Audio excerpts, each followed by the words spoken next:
जय श्री राम किसान मित्रों, सभी को नमस्कार। ये जो आप सामने देख रहे हैं, ये आज खरपतवार नाशी का स्प्रे हो रहा है मूंग में। मूंग 7 तारीख को इसको हमने लगाया था, मतलब पानी हुआ था। तो आज 1 तारीख है। ये पूरे 24-25 दिन के आसपास के हो चुके हैं। और खरपतवार नाशी, जिसमें हम एक कंपनी का नाम बताते हैं, सिंजेंटा कंपनी, जिसका फ्यूजीफ्लेक्स टेक्निकल है, हम वो यूज़ कर रहे हैं। जो बॉटल का जो नाम है वो फ्यूजीफ्लेक्स है, टेक्निकल उसका दूसरा है। तो आप फ्यूजीफ्लेक्स के नाम से सर्च करेंगे तो मिल जाएंगे। तो हम इसमें स्प्रे कर रहे हैं। रात को हमारे यहाँ बारिश हुई और बारिश के साथ थोड़े ओले भी गिरे हमारे यहाँ कल शाम को। तो खेत में पर्याप्त नमी है, काफ़ी अच्छी नमी है। चलने में पैर में मिट्टी चिपक रही है। तो किसान मित्रों, हम जो है इसमें खरपतवार नाशी का स्प्रे कर रहे हैं और देखते हैं हमें इसमें क्या परिणाम मिलता है। क्योंकि खरपतवार अगर मैं आपको दिखाऊं तो बहुत अधिक हो रहा है, क्योंकि हमने कई सालों से प्लाव वगैरह नहीं की है। तो इस चक्कर में हमारे यहाँ खरपतवार बहुत ज़्यादा हो रहा है। ज़मीन को हम रेस्ट नहीं दे पा रहे हैं। धान लगाते हैं, धान के बाद गेहूँ या चना या मूंग लगा देते हैं उसके बाद लगातार।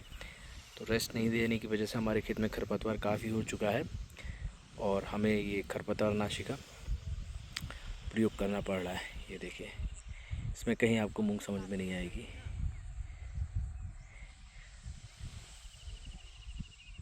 मूंग काफ़ी अच्छी लगी है। जहाँ भी खरपतवार नहीं है वहाँ मूंग की स्थिति काफ़ी अच्छी है। जहाँ खरपतवार है वहाँ मूंग तो दिख ही नहीं रही है। अब ये देखिए, यहाँ मूंग नहीं दिख रही है, पर उसके बाजू में जहाँ खरपतवार नहीं है वहाँ देखिए, वहाँ मूंग बिल्कुल ठीक ठाक है। ये देखिए, यहाँ खरपतवार नहीं है तो पूरा लाइन से लाइन दिख रही है, क्लियर दिख रही है। और जहाँ खरपतवार है वहाँ देखिए आप, ये मूंग की स्थिति कुछ ऐसी है। मूंग तो बढ़िया है, पर फिर भी खरपतवार के ने उसको ढक लिया है। तो किसान मित्रों, ये मैं यूज़ कर रहा हूँ खरपतवार नाशी का, और 24 से 25 दिन हो चुके हैं मेरी मूंग की फसल को। और ये पानी गिरा था पर्याप्त नमी में, हम इसका प्रयोग कर रहे हैं। ठीक है किसान मित्रों, जैसे जैसे जो खेत में मैं किसी भी चीज़ का प्रयोग करूँगा मैं आपको बताऊँगा। किसान मित्रों, अभी ये देखिए, एक छोटी सी चीज़ मुझे देखी है। ये एक फुद्दी है और मैंने एक बार इसको पकड़ के पूरा इसका, जिसको कहा जाए कि लार्वा को पकड़ा, उसमें उसके बाद उसने प्यूपा बनाया। और प्यूपा बनाने के बाद उसने जो है यही फुद्दी उसमें से निकली थी एडल्ट बन के। तो ये फुद्दी अगर आपको खेत में दिख रही है, इसका मतलब ये है कि आपके खेत में इल्ली का अटैक होने वाला है। तो किसान मित्र, इस चीज़ का ध्यान रखें कि अगर ये देखिए है तो मैं अब इसमें 2 से 3 दिन बाद इसमें एक कीटनाशक का प्रयोग करूँगा।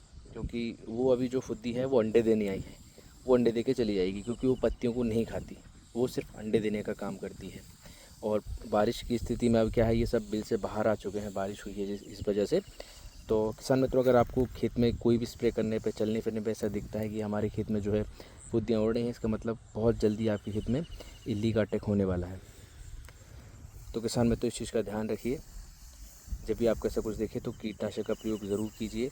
और शुरुआती अवस्था से थोड़ा लाइट डोज का प्रयोग कीजिए। अगर आप हैवी शुरुआत में अवस्था में डाल देंगे तो बाद में कंट्रोल करना मुश्किल हो जाता है, क्योंकि इल्लियों का, कीट पतंगों का रेजिस्टेंस पावर बढ़ जाता है।